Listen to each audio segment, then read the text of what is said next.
higher you can lift your opponent in this move, the faster he'll hit the ground. It's not just your force working against him. His acceleration due to gravity can mean his head hits the ground with a 3,500-pound impact. On a hard surface like concrete, this is more than enough to cause a serious brain injury. First, the opponent's arm works as a lever to optimize your control. Second, your own back serves as a pivot point for the throw. The strength and stability of your back allows you to throw a much heavier opponent than in a move that requires you to lift him. This move uses your opponent's arm as a lever working against him. The greater the torque on his shoulder, the greater the pain inflicted. And exceeding the joint's normal range of motion causes more than just pain. The soft tissue, muscles, and the bone can all be seriously damaged by this pressure. The goal of this lock is to stretch the tendons at the top of the foot to the breaking point. The strongest tendons have a tensile force threshold of just over 400 pounds. Applying any more pressure than that can tear the tendons from their base or snap them in two. Because you don't have time to cock your arm in a surprise attack, bursting's effectiveness doesn't come from the rotational power of the torso.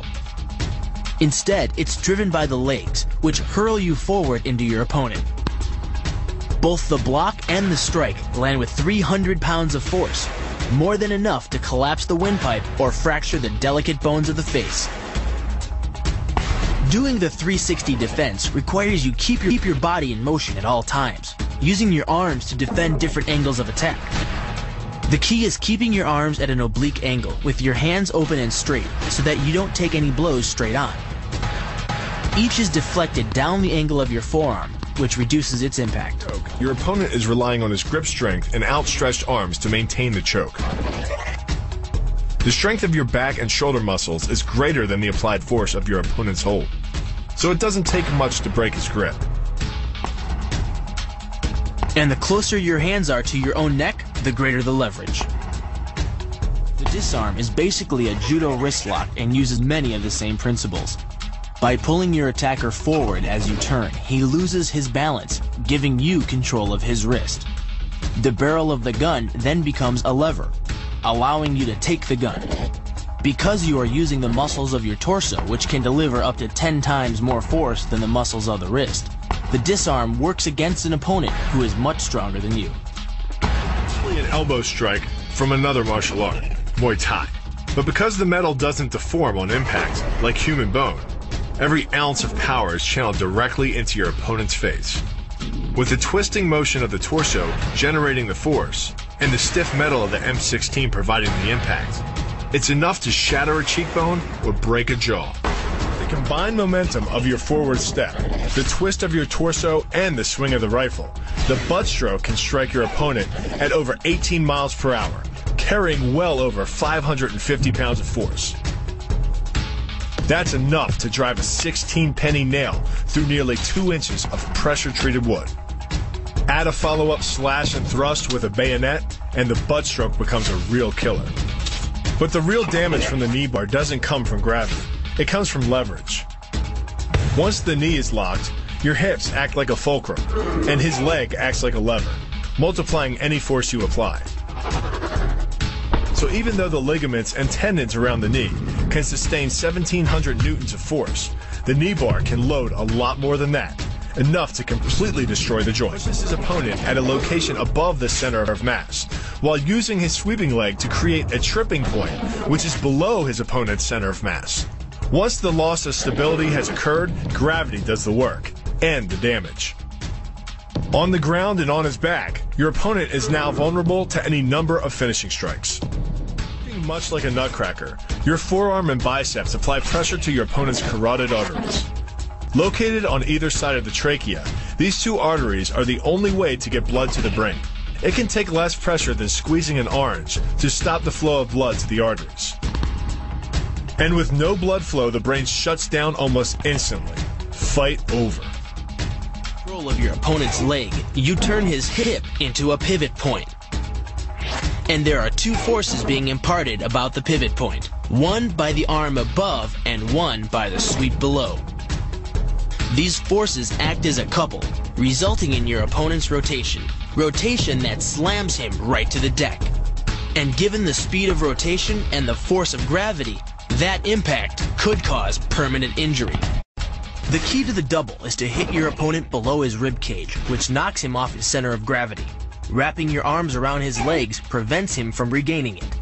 Your forward momentum, coupled with the upward thrust of your hips, gets your opponent airborne.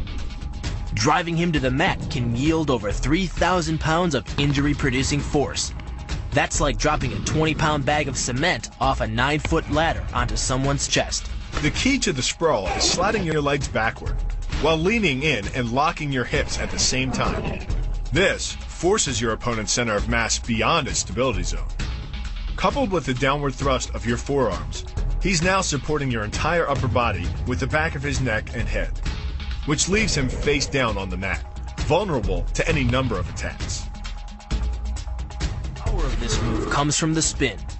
Like the wrecking ball at the end of a demolition crane, the power is generated by the rotation of the body. In conjunction with the snap of the knee, the foot achieves a velocity of nearly 30 miles per hour. When the heel connects with the solar plexus, it transfers 1,400 pounds of force, enough to damage internal organs and fracture multiple ribs. It gets its power from the pressure exerted by your legs. The first leg imparts pressure to the carotid artery.